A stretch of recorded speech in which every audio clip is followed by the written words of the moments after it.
Bonjour et bienvenue à ce deuxième épisode du balado Derrière la courbe.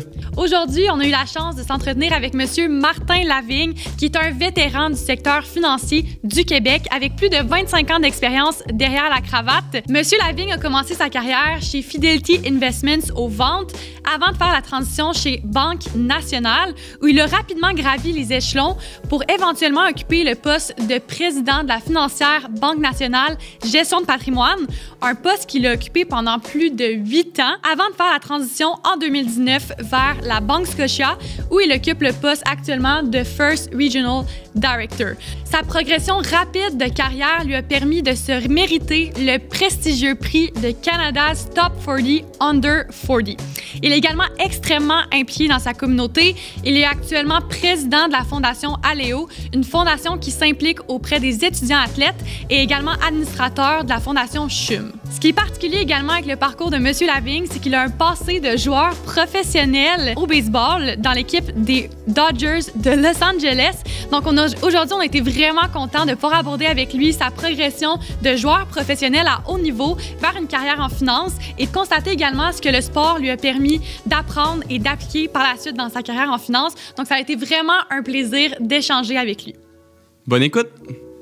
Martin Lavigne, merci beaucoup d'être avec nous aujourd'hui. On est très heureux de te recevoir sur notre balado. Comme on t'en a parlé un petit peu, là, en fait, aujourd'hui, le but, on va se concentrer sur le début de ta carrière. Donc vraiment, dans les premières années de ta carrière, c'est qu'est-ce qui a fait que comment tu t'es placé dans l'industrie de la finance pour ensuite avoir la progression que tu as eue puis avoir en fait accédé au poste que tu as aujourd'hui. Le moins qu'on peut se dire, c'est que tu as un parcours qui est quand même assez atypique. En début de carrière, tu as joué au baseball. Est-ce que tu pourrais nous parler, en fait, là, au début de ta carrière, c'est qu'est-ce qui t'a amené, en fait, vers l'administration? Qu'est-ce qui s'est passé au début? Écoute, comme tu l'as dit, oui, j'ai joué au baseball professionnel. J'étais un lanceur. Puis éventuellement, l'épaule a décidé qu'elle ne suivait plus. Donc à 22 ans, il fallait que je prenne ma retraite. Donc, j'ai pris ma retraite du baseball à ce moment-là, puis j'ai dit, qu'est-ce que je vais faire? Bien, la réalité, c'est qu'à toutes les années, tu ne sais jamais ce qui peut se passer dans le sport professionnel. Je m'inscrivais à l'université. Au début, je voulais être un avocat, mais je n'avais pas une note. Donc, je suis rentré en administration. Puis après 3 ans de sport professionnel, j'avais dû arrêter l'école pendant environ 3 ans et demi. Quand le baseball a arrêté, ben, j'ai décidé de rentrer en administration. Je n'avais aucune idée dans quoi je m'embarquais. En réalité, je m'étais dit, bon, là, qu'est-ce que je vais faire en administration? Tout le monde me disait, tu parles en marketing, tu parles. J'avais aucune idée, donc j'ai commencé l'université à l'Université Laval. Puis dans ma tête, je rentrais en marketing jusqu'à temps que j'aie un professeur qui s'appelait le professeur Charret, je m'en souviens encore comme c'était hier, en finance. Écoute, c'était un professeur assez... Ceux qui l'ont eu s'en souviennent comme c'était hier. Okay. Il y en a qui vont nous écouter, qui vont s'en rappeler. Ouais. Écoute, je sais pas, mais il y en a beaucoup qui écoutent qui n'étaient pas nés. Ah oui, c'est vrai. Mais c'est un professeur que quand il avait montré la vanne pour la première fois, là, il avait fait la formule de la vanne, il est arrivé au bout du tableau, puis il avait continué. Il continuait sur le mur, il tournait le coin, et il écrivait ses murs, il tirait des craies. C'était passionnant. Donc, il m'a fait beaucoup, beaucoup aimer la finance. Il m'a fait découvrir la finance. C'est comme ça que j'ai décidé de continuer en finance, puis c'est ce prof-là qui m'a transmis sa passion pour la finance. Wow, OK. Excellent. Puis, j'aimerais ça savoir ensuite, tu sais, la finance, c'est tellement large. Comment as-tu réussi à choisir le type d'industrie ou la branche que tu allais choisir pour la suite pour commencer ta carrière? Ben écoute, tu vas rire, là, mais moi, je m'étais dit, bon, ça me prenait une job d'été. Okay. Puis là, tu peux peut-être travailler en finance, mais tu peux pas vraiment, tu sais, tu commences. Pas d'expérience encore. Donc, j'étais allé comme caissier. Ah oui? D'une banque, puis c'est comme ça que j'ai commencé. Okay. J'ai commencé comme caissier, puis la monnaie, j'aimais ça caissier parce que tu commençais plus tard, tu finissais de bonne heure, tu travaillais pas les fins de semaine, c'est des beaux horaires. Et c'est comme ça que j'ai appris à, tranquillement, quand tu es caissier, ultimement, tu délègues des clients. Ouais. Tu n'as jamais rencontré un client avant. Là. Effectivement. Puis là, tu parles des clients, tu apprends à servir des clients, tu vois les enjeux des clients. Puis là, tu t'aperçois que soudainement, je suis à l'aise à parler avec des clients. Puis j'aime ça le faire. Il y en a d'autres qui n'aiment pas ça. Moi, j'aimais ça le faire. Donc, tranquillement, c'est là que j'ai commencé à poser des questions. Là, j'aime ça, moi, travailler avec la clientèle. C'est quoi les jobs? Travailler avec la clientèle de détail, de retail. Ouais. Okay? Parce que dans la finance, tu peux avoir la clientèle institutionnelle. Effectivement, qui est complètement différente, qui est sophistiquée. Puis la la clientèle retail. Ouais. OK? Puis du côté retail, tu as le côté investissement, tu as le côté crédit, tu as le côté planification financière, on pourrait tout faire la nomenclature. Puis du côté, je te dirais, institutionnel, oui, tu vas avoir le côté gestion de portefeuille institutionnel, mais tu vas aussi avoir l'investment banking, corporate finance, etc. Donc, quand tu regardais tout ce scope-là, je me suis aperçu que ce que j'aimais le plus, c'était le côté retail. Puis moi, je serais curieuse de savoir pourquoi pas la clientèle institutionnelle. Tu sembles avoir su quand même assez rapidement dans ton parcours. Puis qu'est-ce qui faisait qu'au final, c'était plus le côté plus retail qui te rejoignait? C'est l'aspect relationnel que tu parles, justement, que tu aimais ça être en contact avec des clients. Puis, C'est pas juste le côté relationnel, c'est que j'avais vraiment l'impression qu'avec le retail, j'avais une grande satisfaction d'aider. Tu sais, quand tu rencontres un client, une cliente, du côté retail, mais cette personne-là veut une maison, tu l'aides à faire une hypothèque. Cette personne-là va acheter sa maison. Là. Normalement, tu vas recevoir un email de « Hey, merci, sans toi, je n'aurais pas acheté. C'est vrai. Donc, il peut y avoir une gratification de dire tu peux vraiment faire la différence dans la vie d'un client très rapidement. Côté institutionnel, c'est plus froid, c'est chiffre, c'est cadré, ça rentre là-dedans. Moi, j'aimais mieux la pratique que la théorie. Des fois, l'institutionnel, c'est beaucoup plus des modèles, c'est des mathématiques, puis c'est des relations. Oui, il y a du relationnel, don't get me wrong, mais c'est pas du tout le même niveau.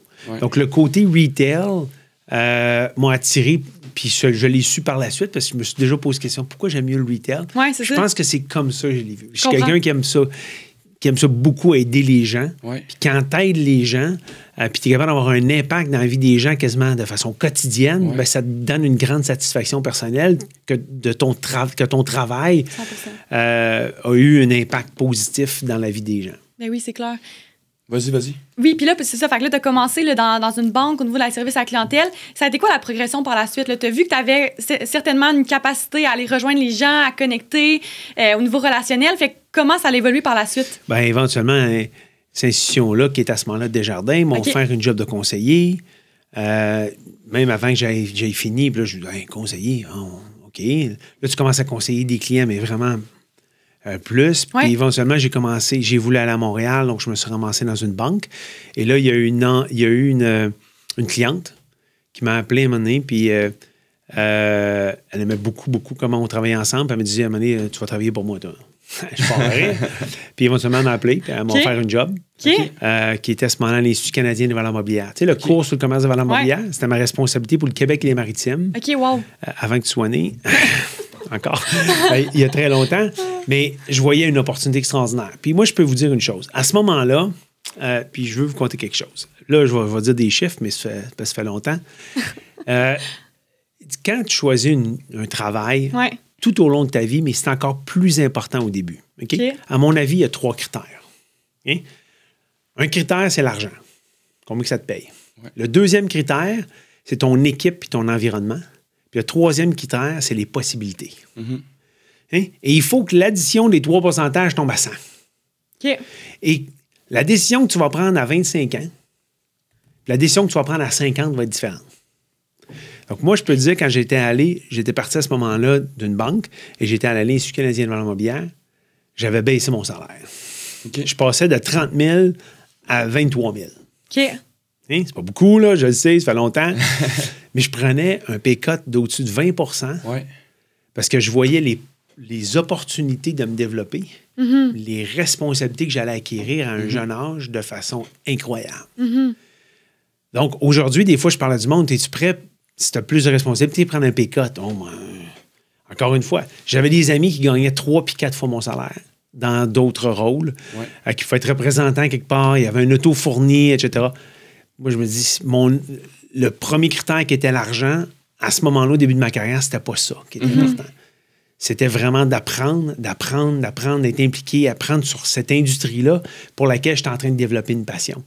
Et cette opportunité-là m'a permis de développer un réseau, vraiment un très, très bon réseau. Okay? En réalité, c'est que j'ai travaillé là pendant 2 ans et demi, presque 3 ans. J'ai parti un bureau à Halifax. Donc là, j'ai couvert beaucoup de gens. Puis la personne qui m'a donné ma job après, parce que je suis allé 5 ans chez Fidélité. Oui, exact. Okay? Ben, c'est quelqu'un qui était un des sous-comités que j'avais créé dans ma job actuelle, qui était beaucoup plus senior, mais il était dans mon comité. Puis il était là. La première fois les premiers meetings, il était venu me voir. T'as quel âge, toi? Je l'avais dit, C'est pas à l'heure du jour, ça. Mais t'avais quel âge en ce moment-là? Tu faisais combien de temps que tu J'avais étais 28 ans. 28 ans, OK. Ouais, c'est à peu près 3 ans que j'ai sorti de l'école. Puis t'étais rendu à partir un bureau quand même. Fait que toi, dans le fond, de ce que j'entends, c'est à cet âge-là, tu t'es dit, ben moi, je priorise un emploi que je vais pouvoir apprendre, puis que je vais pouvoir aussi progresser, puis avoir une progression rapide. Fait que tu te disais, peut-être que j'ai un pay cut là, de ce que je comprends, mais tu t'es dit, je vais rattraper. Dans le futur, c'est un investissement, si on veut. Dans le futur. Investissement sur un réseau, sur de l'apprentissage, sur des connaissances. Je m'en allais dans des choses que je n'avais jamais faites de ma vie, avec des opportunités de rencontrer des gens. Donc, c'est les choix que j'ai faits. Okay? Puis ça m'appartient, ça m'appartenait à moi. OK? Donc, c'est ce que j'ai fait. Puis après ça, c'est là que je me suis ramassé après ça chez Fidelity Investments pour une période de 5 ans. Puis encore là, après Fidelity, je suis arrivé à la Banque nationale à 35 ans.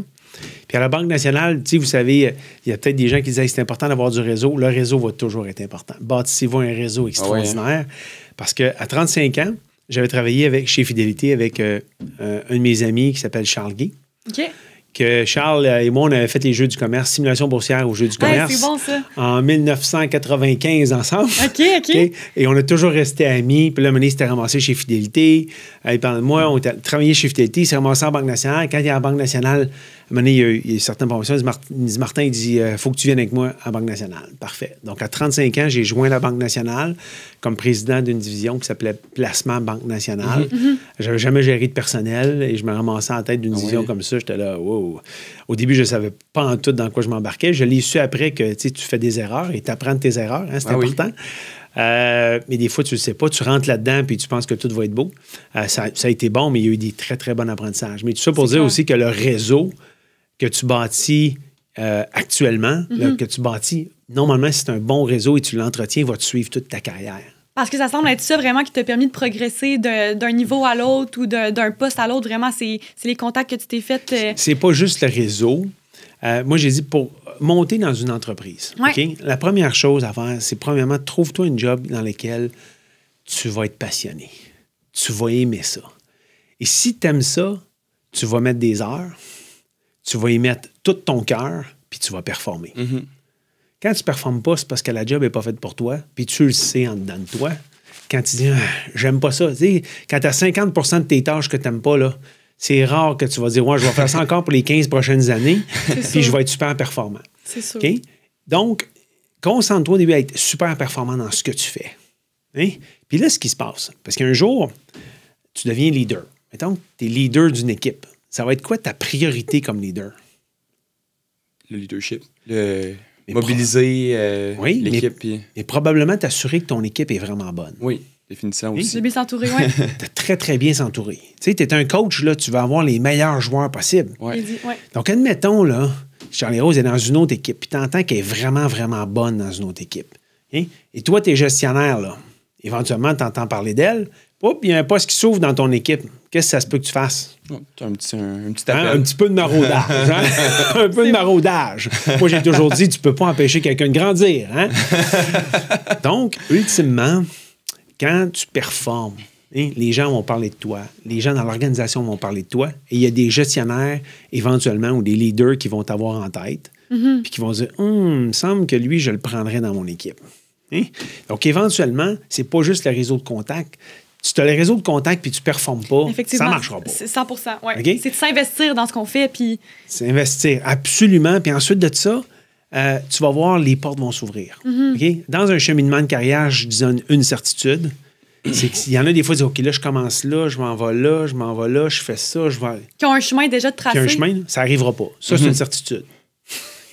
C'est une certitude que ça n'arrivera pas. Ouais, moi, je me reconnais là-dedans. Il y a un esprit fonceur qui t'a quand même, je trouve, qui t'a suivi, qui t'a motivé dans tes décisions. Est-ce que tu t'es dit, en fait, je sais pas, la décision là, d'aller à Montréal, c'est que, savais-tu déjà en tête d'aller à Montréal ou tu t'es dit, je vais aller à Montréal, puis tu te lances à Montréal, puis après ça, tu te dis, j'ai un pay cut, mais j'y vais pareil, je me lance, je vais avoir ça, sans avoir une certitude de qu'est-ce qui va arriver. Puis après ça l'amène là, ça l'amène là. Puis quand on t'offre une job de gestion, quand tu n'as jamais géré une équipe, tu dois toujours bien te dire, est-ce que c'est vraiment différent de ce que j'ai fait, mais tu y vas pareil. Puis fait qu'il y a quand même ça, je trouve, dans Qu'est-ce qu'on jase qui t'a amené aussi, je pense, à progresser, tu sais. Ben, la certitude, c'est qu'il faut que tu comprennes qu'est-ce que tu contrôles. Ouais. Moi, je savais que, tu sais, j'ai toujours dit, je me suis toujours entouré de gens très intelligents. J'ai toujours pensé qu'il y avait du monde bien plus intelligent alentour de moi, mais j'étais toujours capable de travailler, d'être celui qui travaille le plus fort. Mettre des heures, j'avais pas de problème. Hein? D'être capable d'exécuter et d'amener des grands résultats. Si je suis passionné dans ce que je fais, je vais mettre tous les efforts puis je vais être capable de trouver. I'm gonna find a way. Je vais trouver une façon. Hein? Puis quand tu trouves une façon, tu gagnes confiance en toi, puis à un moment donné, il faut juste que tu plonges. Faut que tu plonges. Puis quand tu plonges, tu apprends. Hein? On dit beaucoup, il faut apprendre de ses erreurs, mais je vous dis, quand tu arrives dans ta première job, là, tu veux pas faire d'erreur. C'est sûr. Ben oui. Tu veux pas. Ouais. Ça a été quoi le premier plongeon que tu as fait? Justement, mettons, tu te dis, là, parce que là, tu sais, là, rentre sur le marché, commence à faire des affaires, du succès, la confiance se bâtit. Tu sais, toi qu'on se rapporte à l'école, tu es à l'université, là, tu sors, tu n'as pas encore cette expérience-là qui s'est bâtie, cette confiance-là qui s'est bâtie à travers tes expériences de travail. Premièrement, mettons, cette confiance-là était bâtie de quoi quand tu sors de l'école? Puis ça a été quoi le premier plongeon que tu as fait que tu t'es dit, je me lance? Puis. Ben, moi, j'allais dire, regarde les valeurs que tu as quand tu es jeune. Okay? Puis peut-être que le sport m'a donné quelque chose. Quand tu fais du sport, j'ai toujours dit le baseball est le sport d'équipe le plus individuel qu'il n'y a pas. Ah ouais, hein? Mettons que tu es au bâton, là. Hein? Tu es au bâton. Là. Y a-tu quelqu'un qui peut t'aider? Y a-tu quelqu'un qui peut faire de l'obstruction, qui peut t'aider? Non. La balle s'en vient. Qui peut t'aider, là? Ouais. C'est quoi? C'est vrai. C'est juste toi. Mettons que tu joues au deuxième but. La balle est frappée vers toi, là. Oui. Là, la caméra fait quoi? Elle fait ça de même. Hein? Et si la balle te passe entre les deux jambes, là? Tous les yeux sont sur toi. Donc, c'est un sport d'équipe, mais la performance individuelle est hyper importante. Hein? Donc, puis dans le sport, tu apprends à gagner, mais tu apprends aussi à perdre. Ouais. Hein? Puis ton coach, là, tous les 2 jours, là, quand il vient te voir, OK, t'as-tu essayé de lancer de même? T'as-tu essayé de faire ci? T'as-tu essayé de... Le sport de haut niveau est une grande école d'apprentissage à l'échec. Parce que tu es toujours dans l'essai-erreur, essai-erreur, essai-erreur, essai-erreur. Puis à un moment donné, tu acceptes que tu vas essayer des affaires des fois, puis c'est quoi? Ça ne marchera pas. Ça ne marchera tout simplement pas. Tu apprends à gagner, tu apprends à perdre. Hein? Mais tu apprends à être très compétitif. Hein? Moi, j'ai juste fait la différence entre gagner et se faire battre. Hein? OK. Quand tu gagnes, se faire battre, perdre puis se faire battre. Quand tu te fais battre, à mon avis, c'est parce que tu étais meilleur que l'autre, tu n'as juste pas exécuté. 100%. Quand tu perds, tu lèves ton chapeau, tu te dis quoi? J'ai donné 125%, tu étais juste meilleur que moi. Donc, à toi de travailler plus fort, tu as perdu, tu lèves. Okay? Donc, à un moment donné, il faut que tu sois capable de voir la différence entre est-ce que c'est ton exécution qui n'a pas été bonne ou est-ce que l'autre était juste plus fort que toi. Et puis, s'il est plus fort que toi, lève ton chapeau, puis travaille plus fort, puis essaye de combler l'écart entre toi et l'autre. Donc, probablement que ça me vient du sport, d'être capable de le faire, d'apprendre de ça. Mais quand vous êtes jeune, c'est l'occasion de plonger. Hein? C'est l'occasion de plonger. Tu sais, je vais faire attention, là, mais tu sais, quand tu as 40 ans, tu as un conjoint, une conjointe, des enfants, puis une maison. Il y a plus d'obligations qui suivent, puis de réflexion derrière. Il y a un niveau de risque qui est différent. Oui, exactement, c'est bien dit, qu'à un moment donné, il faut juste que tu le fasses. Puis encore une fois, c'est pas des gros risques. T'es calculé, là. Il y a un risque calculé, là. C'est quoi les chances que je me plante? C'est pas comme si je payais 500 000, là. Quand je l'ai pris un pay-cut, là, j'ai pris un pay-cut. Au pire aller, qu'est-ce que je fais? J'aime pas ça, je me retrouve une autre job. Non, c'est ça. Je vais avoir perdu 5-6 000 de salaire dans une année. C'était pas la fin du monde à l'âge que j'avais. Versus l'opportunité de croissance que j'avais. Donc, c'est toujours une question de c'était quoi mon risque? Il était faible. Mais je pense que les jeunes professionnels, on se met beaucoup de pression à avoir un premier emploi à la hauteur de ce qu'on souhaite ou d'accéder rapidement à des hauts niveaux.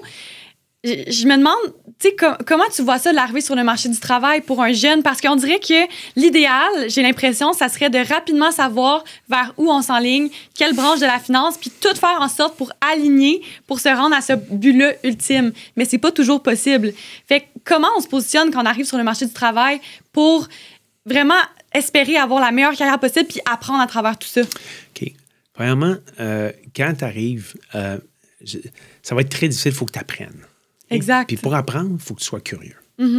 Pose des questions. Comme je dis, la première fois que j'ai été banquier, Je connaissais pas ça, le crédit. J'ai haï ça à mort. C'était pas pour toi. J'ai détesté. OK. J'aurais pu adorer ça, faire « Oh my God, j'adore ça! » Puis tomber direct sur ton X, mais... Puis là, je serais allé plus vers le commercial. J'aurais fait ça. J'ai complètement détesté ça. Bon. Hein? Donc, à un moment donné, mais je l'avais jamais fait. Exact. Je l'avais jamais fait. Donc, mets-toi pas la pression de tout savoir tout de suite. Non, c'est ça. De trouver directement. Beaucoup de monde. Ben, en fait, moi, étant là dans ma carrière, ben pas dans ma carrière, mais tu sais, je viens de finir mon bac. Là, je finis, j'écris l'examen de CPA, tu sais, en septembre. Je me dis, je veux me projeter. Je veux savoir, tu sais, j'aime pas ça, être dans un flou par rapport au futur. Je veux être capable de me dire, ben, à un certain point, j'aimerais ça être rendu là, puis là, mais à un moment donné, il faut que tu arrêtes de penser de même parce que c'est quasiment ça qui bloque au final, tu sais. Ça arrivera pas. C'est ça. C'est que si tu essaies de juste te rendre là, tu vas juste focusser là-dessus et tu vas oublier de faire les apprentissages qu'il faut que tu fasses à chaque étape. Ouais. Hein? Puis une fois que tu fais tes apprentissages, si tu es vraiment passionné pour des choses, tu vas te donner à 500 Ouais. Puis la prochaine opportunité, tu ne la verras pas venir. Elle va arriver du champ gauche. Ouais. Parce qu'il y a du monde qui vont peut-être te voir aller, puis il y a un moment donné, quelqu'un qui va te dire, t'avoir un client ou quelque chose, va te dire, c'est quoi, je veux travailler pour toi. Ouais. Hein? Et là, tu te mets, hein? Oh my God, really? Oui, écoute, là, je cherche un directeur des finances, là, puis là, tu vas dire, hey, j'ai jamais pensé à faire ça, moi, là, moi, mon chemin, c'était ça. Il faut pas que tu te donnes mettre des œillères. Au début, mets-toi comme ça. Puis je vais même aller un petit peu plus loin. Quand tu vas rentrer dans ton rôle, OK, apprends à ne pas te mêler de tes affaires. Ça, c'est un art. C'est bon à entendre, parce que des fois, on n'ose pas déranger. Tu sais, tu rentres dans une équipe, t'es stagiaire ou t'es junior, puis là, tu veux pas comme aller... Pourquoi? Ben, en tout cas, moi, j'ai tendance à être comme ça, en tout cas. Tu te dis, je veux pas ralentir l'équipe. Tu te dis, je veux pas ralentir, je veux pas... Mais non, mais il y a plein de gens occupés autour de nous. Mais non, mais c'est ça, mais tu sais, je me dis, la personne a sa job, la personne a... Si, mettons, la personne a fait son 40 heures, déjà sans moi. Si moi, j'arrive, j'y prends 1h30 de son temps pour aller poser des questions, elle est déjà occupée, elle aussi. T'sais. Mais c'est pas nécessairement ça, ne pas se mêler de tes affaires. C'est que moi, j'ai toujours dit, mettons que ta job, t'as fait en 40 heures, là. Oh ouais. OK? Puis là, il y a quelqu'un qui parle d'un projet quelque part, là. OK? Là, t'as m'en occupé. Tu vas faire ça quand? On va le Inquiète-toi pas. Ça va être fait. Inquiète-toi pas pour moi, ça va se faire. Et dans les entreprises cherchent beaucoup des gens qui lèvent la main. Ouais. Qui veulent prendre l'initiative, qui se portent volontaires. Puis même si c'est quelque chose que tu connais pas, c'est quoi? Laisse-moi travailler là-dessus, je vais faire mes recherches, je vais te revenir, je vais refaire le débroussaillage. Ça va te permettre d'apprendre. L'enjeu au niveau du « ne te mêle pas de tes affaires », c'est qu'il faut que ton intention soit bonne. Ouais. OK? Parce que des fois, tu vas peut-être piler sur un terrain qui a un petit peu de mine. OK? Ou un terrain, des fois, tu vas dire « mais c'est pas à moi de faire ça ». Puis là, tu ne veux pas froisser personne. Oui, exact. Si ton intention, c'est de dire, c'est quoi, je veux aider l'entreprise, je veux apprendre, puis je vais peut-être donner un coup de main à un collègue. Tu sais, des fois, tu vas voir un collègue dans le département, tu veux-tu que je t'aide? Hein? Ça va m'aider, moi, mais là, on n'est pas dans le même département. C'est pas grave. Pas grave.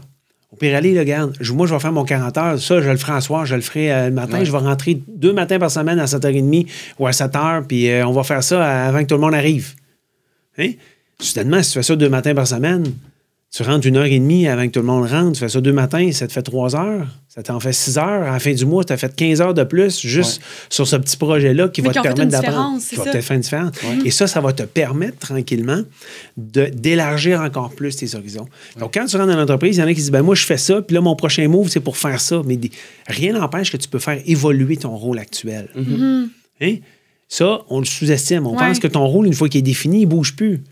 Tu es capable de le faire évoluer si tranquillement tu lèves la main, tu demandes d'en prendre plus, tu peux avoir la discussion avec ton gestionnaire, de dire « Hey, j'ai de la capacité, je serais prêt à en prendre plus. Je t'ai entendu l'autre jour de parler de tel projet, veux-tu que je m'en occupe? Oui. Je vais le faire, je vais faire tous les premiers drafts, je vais tout faire ça, délègue-moi là, puis je vais tout venir te le montrer. » Il va dire « Hein, tu vas prendre ça en moi? » Mettons que tu fais ça à moi, là, je vais dire, oh my, dans ma tête, je vais dire, là, je viens de sauver 5 heures de travail. Ah oui, c'est significatif, je vais dire, au final. Yes, sir, vas-y, branlez, vas-y, mais reviens-moi, là, parce que tu connais moi, reviens-moi. Donc, il ne faut pas hésiter, si ton intention est bonne. À déborder un petit peu de nos fonctions, puis. Oui, de sortir la description de tâche, dans le fond. Oui, pour pire, dis-la. Hey, mon intention, c'est. Oui, hey, de le nommer. Nomme-les, ton intention. Donc, ça va me faire plaisir de le faire, puis je vais faire de l'extra pour ça. Je veux apprendre de ça, puis je vais être capable de le faire. J'ai de la capacité. C'est bien rare que quelqu'un va dire « Oh my God! » Cette personne-là veut se rendre volontaire, puis je vais lui dire non. Effectivement. La plupart du temps, tu vas être capable. Puis là, si tu livres Qu'est-ce que tu penses qui va arriver quand va arriver le prochain projet? Ça se peut que tu ne viennes même pas le demander, ça se peut que je te le donne. Ils savent qu'ils peuvent te faire confiance, tu as fait tes preuves. Et tranquillement, ton champ d'expertise va s'élargir, ton champ d'expérience va s'élargir, puis là, les gens vont parler de toi sur la contribution qui est beaucoup plus grand que juste le mandat qu'on te donne. Et c'est comme ça, après ça, éventuellement, quand il arrive, j'ai toujours dit, si tu vas avoir une promotion, OK? Agis toujours aujourd'hui en fonction de qui tu vas être demain. Okay. La description de tâche de la promotion, tu veux dire, mettons? Dans le sens que si tu as cette promotion-là, ben commence à agir comme ce rôle-là, puis à un moment donné, ils vont avoir à donner une promotion, puis lui, il le fait déjà. Voilà. Ouais, je comprends. Hein? C'est que, tu sais, si ça requiert, je sais pas moi, que tu travailles un soir semaine de l'affaire, OK, une nouvelle promotion, puis tu travailles jamais un soir semaine quand la job ouvre. Ben là, l'autre personne, t'es-tu sûr que t'es prêt à faire ce sacrifice-là? T'es-tu sûr que t'es prêt à soit voyager ou des choses comme ça? Ouais. Oh oui, je te dis, je vais le faire, mais c'est parce que tu l'as jamais fait. Des mots, Tu l'as jamais fait depuis 5 ans. Donc, les gestionnaires vont dire, je suis pas sûr qu'elle va être capable de le faire. Donc, si tu commences déjà, donc, agis toujours en fonction de qui tu vas être demain. J'adore. Commence à garder, à faire ces comportements-là. Puis soudainement, quand la job va devenir disponible, ils vont se dire, elle le fait déjà. C'est juste un changement de titre rendu là. C'est un no-brainer. Oui, je comprends. Donc, mais c'est en ouvrant tes horizons puis en essayant de prendre des initiatives avec les bonnes intentions que tu vas avoir nommées, que tranquillement va peut-être te permettre de croître. Je comprends. C'est vraiment un bon conseil, puis c'est certain que moi, Charles, je pense qu'on va l'appliquer. Même tout le monde, c'est ça, c'est certain qu'effectivement, le monde qui se disent... il y a beaucoup de monde qui se demande, qui se sentent pris peut-être au niveau où ils sont et tout ça. Mais qui ne voient pas de progression possible. Exact, c'est ça, mais c'est vraiment un bon conseil. Parce que c'est vrai que, mettons que je me mets en tête d'un gestionnaire qui a donné une promotion, c'est vrai que si j'ai 3 personnes, il y en a une qui agit déjà comme ça, c'est certain que je serais comme, on va y aller vers ça. T'sais. Puis n'hésitez pas, encore une fois, de parler à votre gestionnaire. Oui. Allez voir, hey, j'ai de la capacité. Là, je suis en train d'atteindre un cap, là.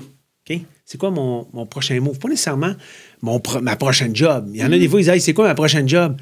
Il y a cette possibilité d'avoir ce que j'appelle des fois un mandat, un stretch mandate. Là. Hein? Peux-tu me donner un projet spécial dans lequel je pourrais contribuer davantage pour voir si je peux me développer? Et ça, c'est une conversation qui est essentielle d'avoir avec ton leader, ton gestionnaire. OK?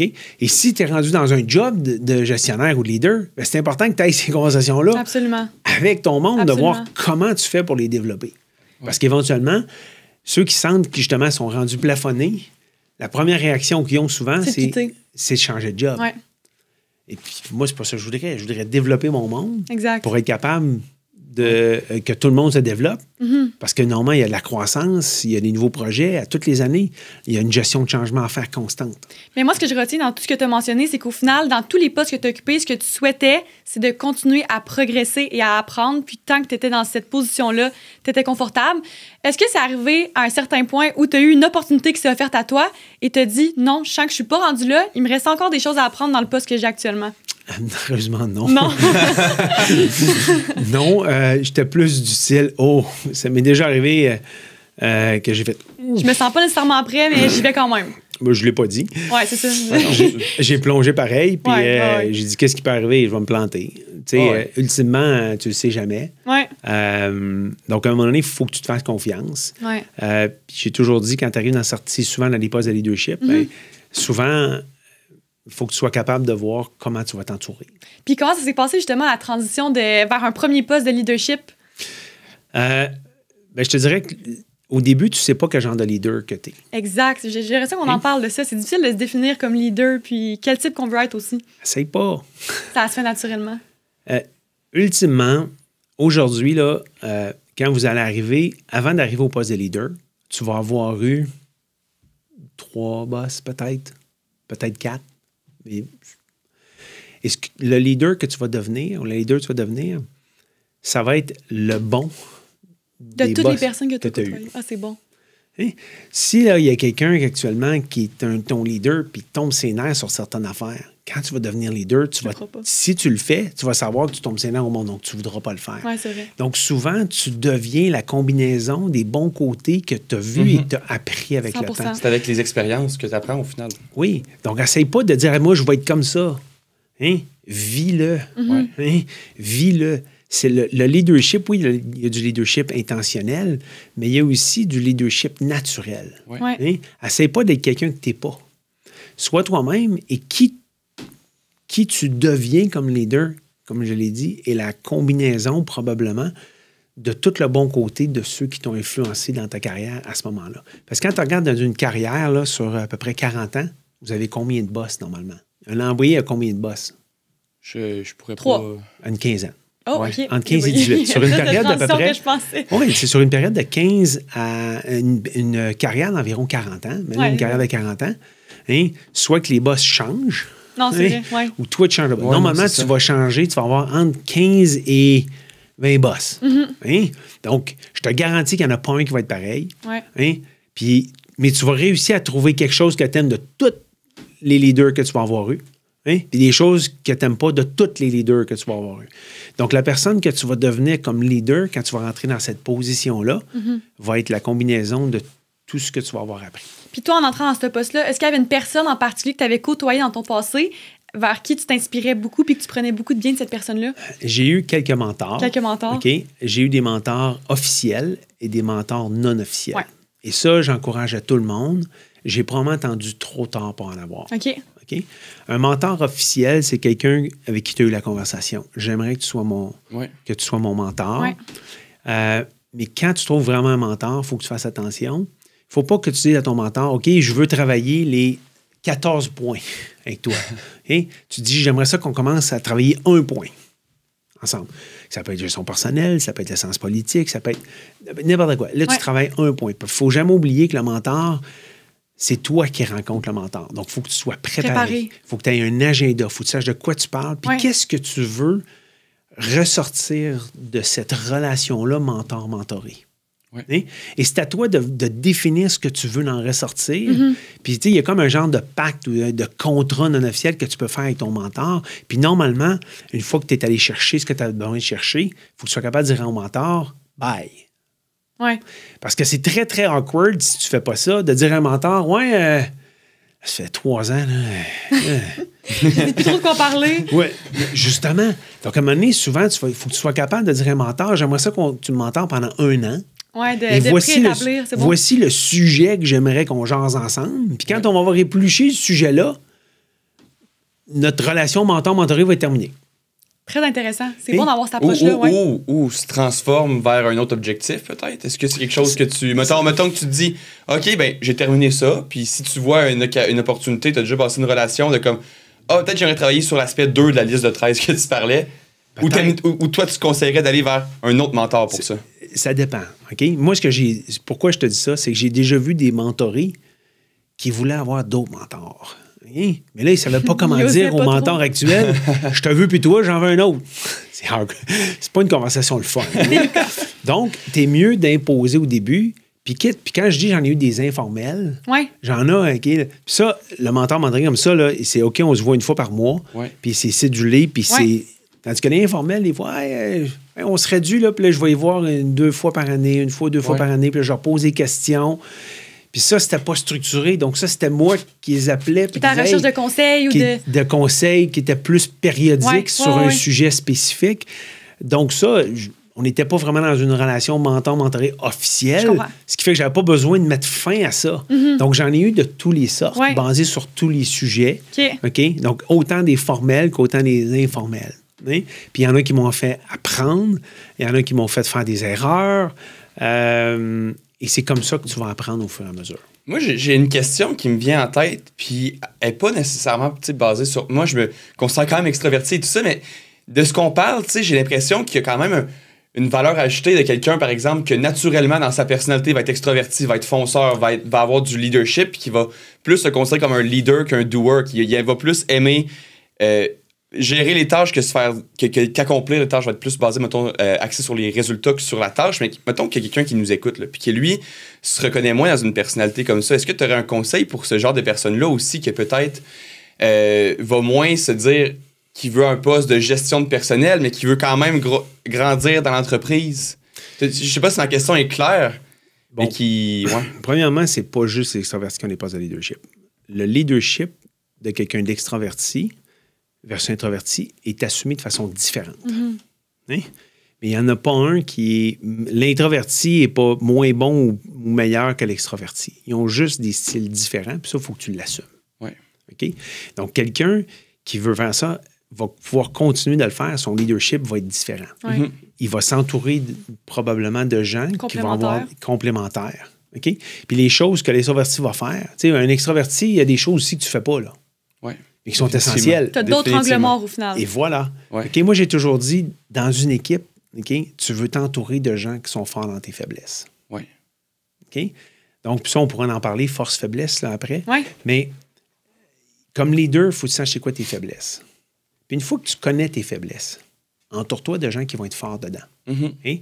Moi, j'ai quelqu'un dans mon équipe qui travaille dans mes équipes depuis, mon Dieu, quasiment au-dessus de 15 ans. Okay? Qui t'a suivi d'équipe en équipe. Ouais. Puis là, il y a quelqu'un qui me dit... Et puis quand quelqu'un il demande c'est quoi ta description de tâche, la réponse, c'est tout ce que Martin y fait. Ah ouais? Elle est très, très bonne dans tout ça. Il a dit, quand je la regarde, des fois, je dis, bon, là, j'ai un dossier, là, elle me regarde, elle me dit, c'est moi qui vais le faire. Hein? C'est sûr. Parce qu'elle sait que j'ai ça, puis elle est bonne là-dedans. Elle est super bonne là-dedans. Puis elle dit, Martin, tout ce que toi, tu fais, là, oh my God, je sais pas comment tu fais. C'est ça, à l'inverse aussi. Donc l'introverti comme leader va s'entourer de gens qui ont les forces dans ses faiblesses et vice-versa. Mais pour moi, je vois pas ça. J'ai déjà travaillé pour des leaders introvertis qui étaient très, très efficaces. Ouais.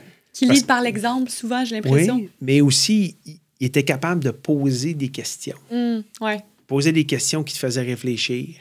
Donc, au lieu de dire des choses, il posait des questions. Et donc, moi, je suis plus d'avis que développe tes forces, puis entoure-toi de gens, sois conscient de qui tu es, mais ça ne t'empêchera pas de monter dans l'entreprise. Puis l'aspect...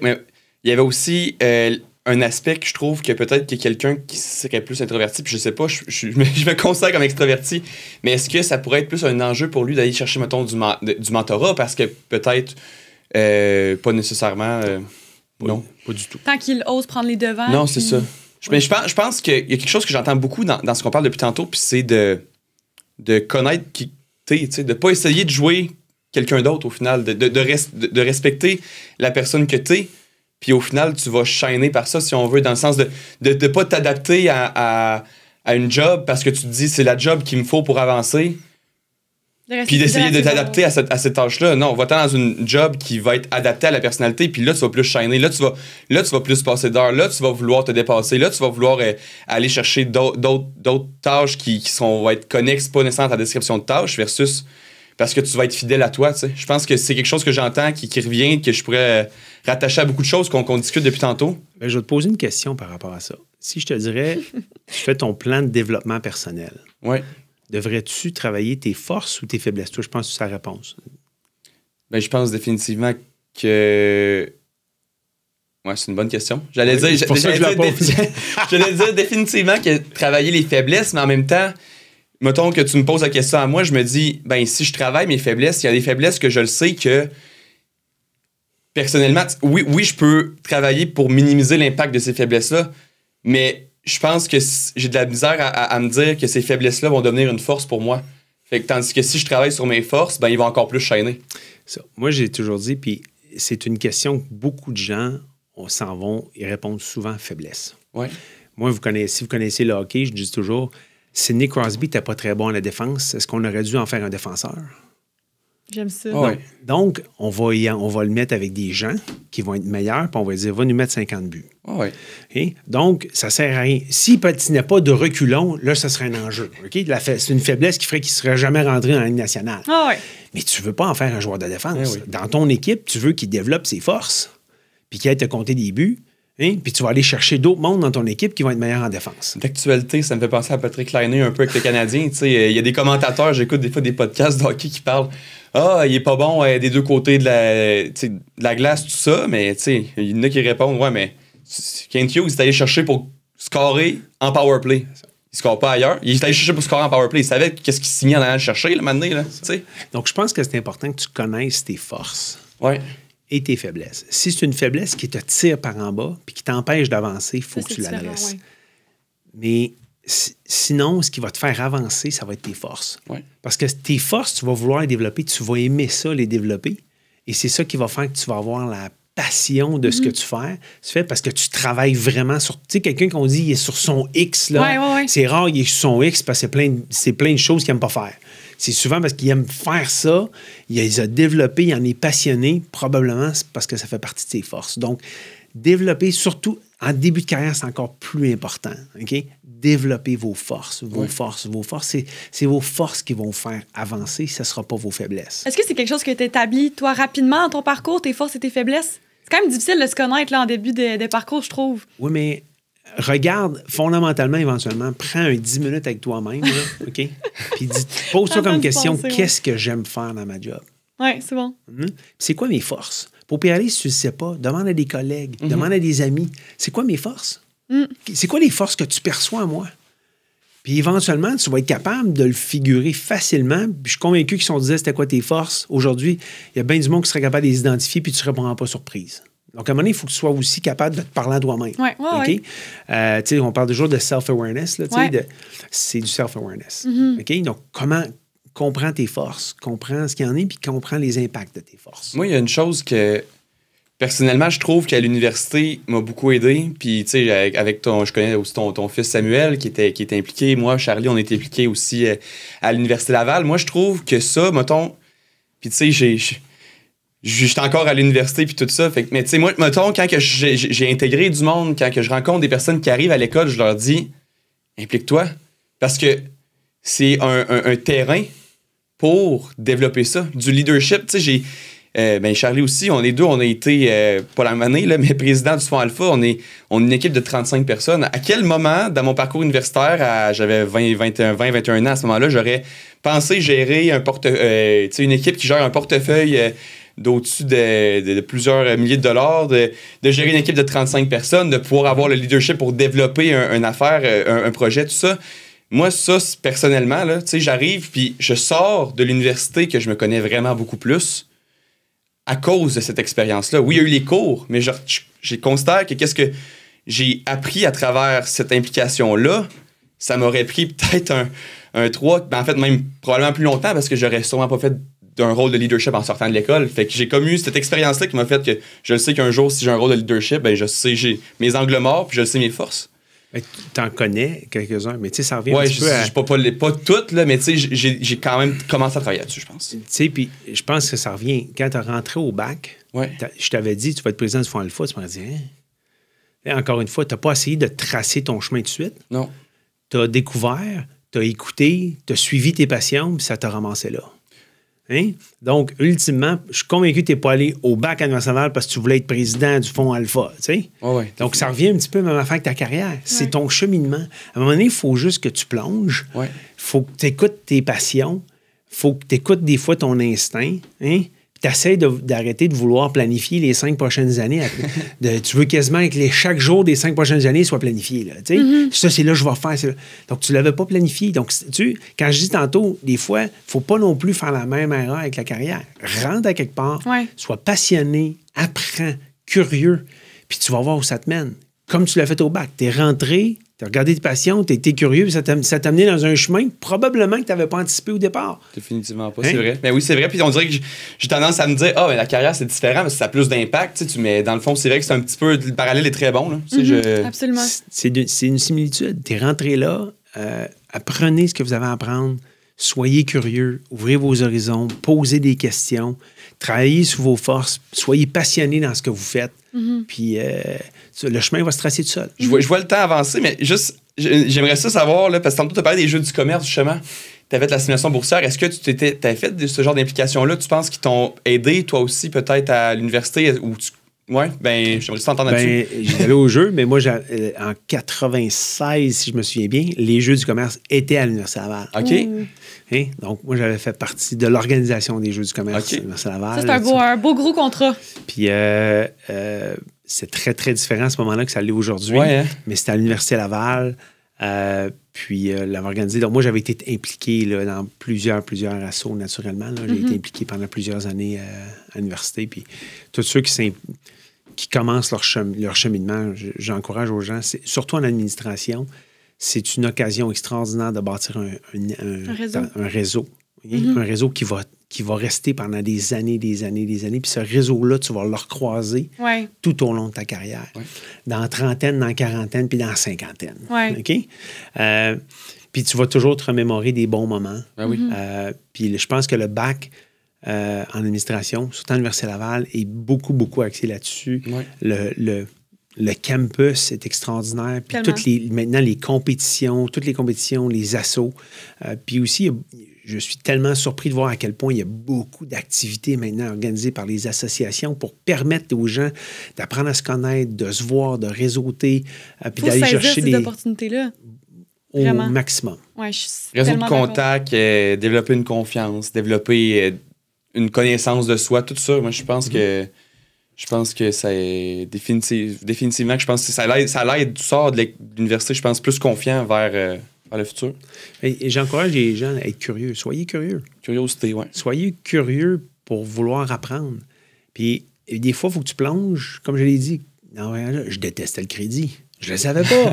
ça reste un bel apprentissage que tu as fait. C'est ça. Et moi, je peux vous dire, à un moment donné, j'avais embauché une stagiaire. J'embauche souvent des stagiaires l'été, mais à un moment donné, j'avais embauché une stagiaire.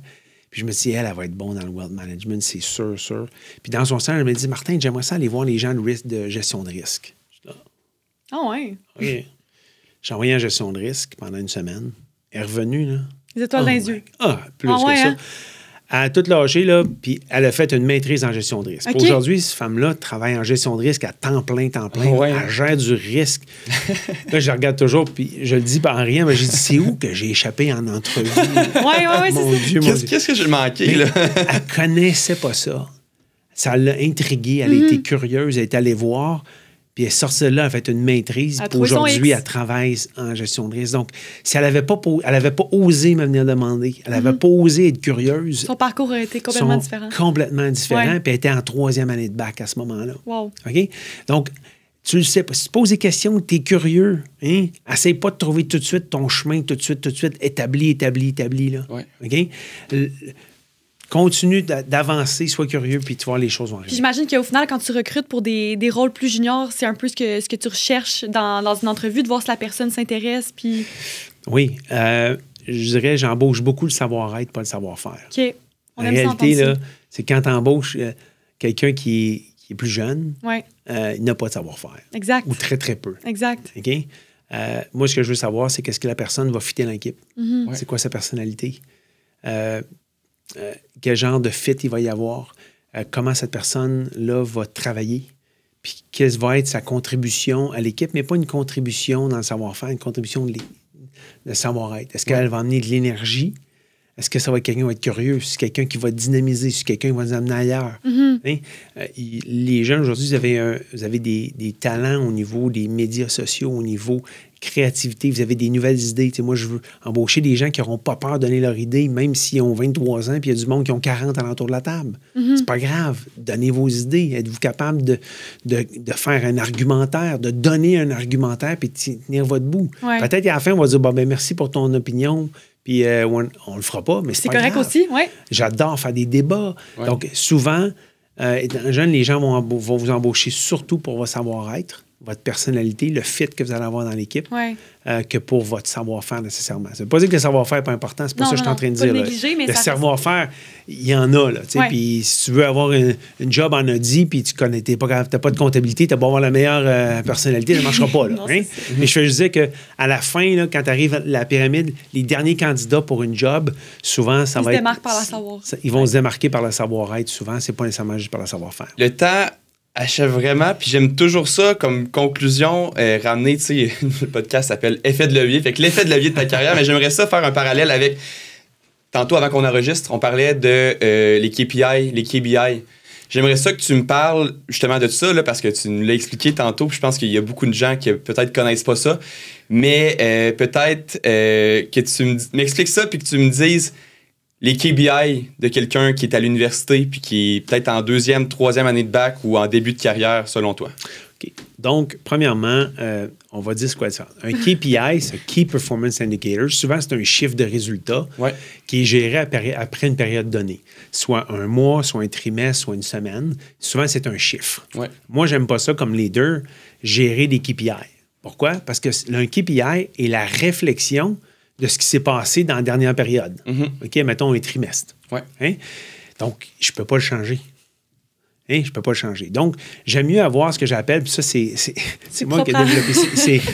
C'est moi qui l'ai développé, le KBI. Le B veut dire behavior. Donc, quels sont les comportements que tu peux avoir pour atteindre le résultat? Puis comme leader, au lieu de gérer les résultats, j'aime mieux gérer les comportements qui vont arriver au résultat pour que le résultat ne soit pas une surprise. Si tu es convaincu des comportements à adopter pour atteindre le résultat, puis c'est ça que tu gères, et c'est que tu t'assures de vraiment mettre en application. Mettre en application, puis de bien exécuter tes comportements, tu vas avoir ton résultat. Hein? Donc, quels sont les comportements, moi, je vais vous dire, quand vous allez en entrevue, soyez préparés. Oui. Hein? La quantité de jeunes qu'on a qui ne sont pas préparés. C'est quoi le poste ou l'entreprise? Hey, une question que je pose tout le temps. Une bonne préparation, selon toi, mettons, ça serait, oui, connaître l'entreprise, connaître le poste. Fais tes devoirs, puis va plus loin. Moi, si je te passe en entrevue et tu n'es même pas allé voir mon LinkedIn, tu n'es pas posé de questions, tu n'as pas essayé de voir quel genre de personne que je suis, Google-moi, va voir l'entreprise. Mais va pas juste sur mon site web, là, dans la salle d'attente pendant 3 minutes. Là. Non, ouais. Parce que moi, une des questions que je pose, c'est qu'est-ce que tu as fait comme pour te préparer à l'entrevue? Oh, c'est bon. C'est une bonne question. Mais là, si tu me dis, là, je suis allé sur ton site web, puis tout. Ouais, tu es allé sur mon site web, qu'est-ce que tu as vu que tu as aimé puis que tu n'as pas aimé? Wow, là, des fois, le monde, ils font, ouais, je suis pas sûr. Ouais. Donc, dans le fond, t'es en train de me bullshiter. T'es allé, t'es allé, t'écoutais peut-être un film en même temps, t'es allé voir, mais tu te souviens aucun détail, c'est ça? Ça veut dire, ouais, you wing it. T'as fait ça vite, hein? T'as fait ça vite. Donc, je vais poser des questions comme ça pour voir si t'as fait vraiment tes devoirs. Hein? Va voir c'est quoi les valeurs de l'entreprise. Va voir si la vision est là. Va voir si la mission est là. Ça semble quoi être les stratégies. Et surtout, aie des questions à poser. Oui. Puis pas des questions, c'est quoi le salaire, puis c'est quoi les étapes, là, puis il y en a beaucoup qui posent ça comme question. À part ça, j'ai pas de questions. Non, pose, c'est quoi le leadership, c'est quoi le style de leadership de l'équipe ici. Prouver ta curiosité, c'est la bonne occasion de le faire. Oui. Puis moi, j'ai toujours dit, il y avait quelqu'un qui m'avait il m'avait dit, Martin, je veux savoir, il dit, mettons, là, je commence lundi dans le poste, là. OK. Il dit, dans 1 an, hein, ce poste-là a eu un grand succès. Ce succès-là ressemble à quoi pour toi? Oh, j'aime ça! J'aime ça! Je vais regarder celle-là. Il me l'a retourné. Donc là, j'ai expliqué ce que ce poste-là, dans 1 an, si ce poste-là a du succès, à quoi ressemblerait le succès? C'est tellement une bonne question. Là, il m'a regardé et il m'a dit, il te reste plus grand choix. Il dit, moi, c'est sûr que aucun problème. On va l'avoir. Wow. Donc là, j'étais là. Hey, si ça closerait une entrevue. Là. Oui, mais il était préparé. Mais oui. OK? Puis il y avait des questions tellement pertinentes à me poser. Tu voyais qu'il avait été préparé, qu'il posait des questions, il avait fait ses devoirs, puis il était vraiment, vraiment préparé. Là. Ça fait la différence. OK? Puis il y en a trop qui se préparent pas. Ils se préparent un petit 10 minutes ici et là, puis... Juste pour dire. Ouais. Ça paraît en entrevue. OK? Donc, dans les comportements aussi... Préparation. La préparation, mais après ça, soyez actifs. Hein? Soyez actifs. Hein? Allez-y, appliquez, puis soyez bold. Allez-y. Même si une job demande 5 ans d'expérience, applique pareil. Hein? Parce que des fois, on va mettre 3-5 ans d'expérience juste pour faire peur à ceux qui n'en ont pas. OK, c'est bon.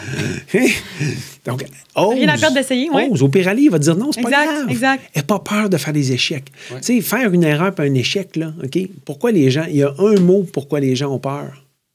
L'ego. Oui. Ah là, je peux pas dire que je l'ai pas. Je peux pas dire que c'est moi, j'ai pas fait une erreur. L'erreur, l'échec, c'est pas grave. Apprends de ça. Hein? Apprends. Hein? Mais si tu veux être sûr de ne pas faire d'erreur, ben, tu ne feras pas grand-chose. Donc, dans les comportements, sois actif, sois out there, ose, hein? Fonce, sois préparé. Donne-toi le moyen de tes ambitions. Puis après ça, focus sur tes forces. Focus sur tes forces. Développe tes forces, puis sois assez honnête avec toi pour les comprendre, tes forces, les développer, puis après ça, tu vas pouvoir les exploiter. Wow, ben ça finit comme trop bien sur un beau conseil pour les jeunes professionnels et les étudiants. Mais il y a toujours aussi 2 petites questions qu'on aime poser à la fin. C'est vrai. Oui, moi, je les ai pas oubliées. Est-ce qu'il y a un livre que tu aimerais recommander aux étudiants et aux jeunes professionnels? Un livre? Ouais. Écoute, moi, un livre qui a un gros impact sur moi, Oh, tu l'as apporté en plus? ouais? Je l'avais même pas parce qu'à matin, j'ai fait qu'on l'a une demandé. conférence. C'est vrai. Regarde. If I knew then what I know now. OK. Ça, c'est un livre que c'est des CEO puis des exécutifs, je te dirais probablement dans quarantaine, cinquantaine avancée, ils auront posé la question, si tu avais une chose que tu aurais aimé savoir en début de carrière, ça aurait été de quoi? Wow. Hein? Et ça, c'est un livre que j'ai depuis au moins 15 ans. On voit là. que tu l'as On voit regardé. que c'est le fun, Il y a on voit du qu'il y a du vécu, Puis, il y les a du plages, vécu. les... Puis regarde, c'est des petites citations. Ah, OK? c'est pas trop lourd comme lecture. C'est vraiment, vraiment léger. Puis regarde, ça ici, c'est une citation que j'aime. No one cares how much you know until they know how much you care. Donc, des fois, c'est pas le savoir-faire, c'est le savoir-être. Ouais, ça revient à ça, Donc, finalement. ça, là, c'est des conseils. C'est extraordinaire comme livre. Je vais me le lâcher tout de suite, je pense. Ouais, c'est ça. Moi aussi, Et absolument. parfois, tu le prends en photo, mais je ne sais pas, là, parce qu'il y a de l'âge, là, mais tu le prendras en photo. Parfait, excellent. Puis, deuxième question qu'on Oui. a également, est-ce qu'il y a une habitude que tu gardes à travers ta vie chargée pour te garder groundé à travers tout ça? Écoute, ça, trouver l'équilibre, c'est ce qui est le plus difficile. Tellement. Hein? Moi, je n'ai pas de problème à dire que ça fait 25 ans ou 30 ans que je le cherche. Ah ouais. Je ne l'ai pas encore toujours trouvé. OK. Hein? Par période, j'imagine aussi. Oui, l'habitude, je te dirais, je suis quelqu'un de très matinal. Puis j'essaie de continuer d'être très, très matinal. OK. Puis quand il faut que tu t'entraînes, c'est de bonne heure. Mm-hmm. Mais j'essaie d'être vraiment matinal, soit pour commencer ma journée de travail puis gagner du temps. d'avance. Ouais, des fois, si tu es capable de faire 50 emails avant que tout le monde arrive au bureau, puis là, tu sais que tu vas en recevoir 150, bien, au moins, tu as déjà tu as fini tes 50 d'hier. Là. Mm-hmm. Donc, j'essaie d'être très, très matinal. Ouais. OK? On parle de 5 heures, 4 heures, 3 heures.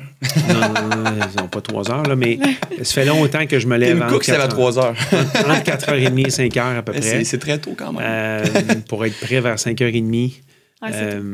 Ouais, J'essaie d'avoir un leadway. Puis moi, je dirais, j'aime beaucoup, beaucoup tout ce qui est réseautage. Ouais. Donc, moi, je dis aux gens, quand vous êtes sur le marché du travail, bouquez-vous des déjeuners, des lunchs, des cafés. Bâtissez votre réseau. Ouais. Votre réseau, il va vous servir toute votre carrière. Quand ça va aller bien, quand ça va aller mal, c'est votre réseau qui va être là pour vous. Hein? Mais un réseau, ça s'entretient. Hein? Donc, bouquez-vous du temps. Investissez ce temps-là. Mm-hmm. C'est bon pour vous, c'est bon pour votre business, c'est bon pour votre développement. Puis dans le réseautage, il peut y avoir des mentors, il peut y avoir des gens qui vont compléter, il peut y avoir des gens qui sont en haut de vous autres, qui sont en bas de vous autres. Donc, mais le réseautage est très, très important. Faut pas le négliger. Faut pas le négliger. Bon, ben je pense que ça fait un très beau tour d'horizon. Je savais pas que c'est toi qui avais inventé le KBI, mais je pense que c'est un mot un 3 lettres que tu pourrais breveter. Je pense qu'il y aurait quelque chose à faire avec ça. Mais merci beaucoup pour tout le temps. Je pense que pour n'importe qui va écouter, qui est en début de carrière, en tout cas, moi, ça m'a grandement inspiré pour début de la carrière. Ça m'oriente. Je pense que ça va avoir cet impact-là aussi sur toutes les personnes qui vont l'écouter. Fait que merci beaucoup d'avoir pris le temps aujourd'hui. Puis, Un grand merci à merci. vous. Merci merci beaucoup. d'avoir écouté. Merci.